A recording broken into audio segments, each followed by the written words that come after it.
نهى النبي صلى الله عليه وسلم من دخل المسجد أن يجلس حتى يصلي ركعتين، فقال صلى الله عليه وسلم: إذا دخل أحدكم المسجد فلا يجلس حتى يصلي ركعتين.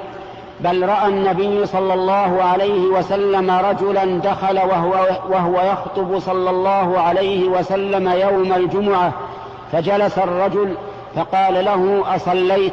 قال: لا. قال: قم فصل ركعتين وتجوز فيهما.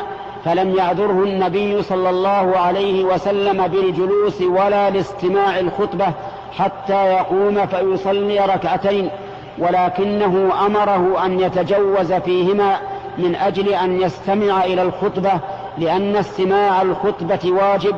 ولهذا لو تكلم الإنسان مع غيره أو كلم إنسانا ولو بأمر بمعروف فإنه يحرم أجر الجمعة، لقول النبي صلى الله عليه وسلم: إذا قلت لصاحبك أنصت يوم الجمعة والإمام يخطب فقد لغوت.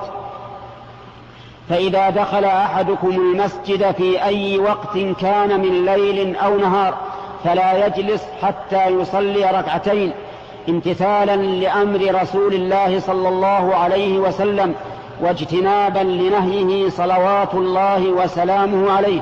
فإن من جلس قبل أن يصلي ركعتين فإنه عاص للنبي صلى الله عليه وسلم، لأنه واقع في نهيه.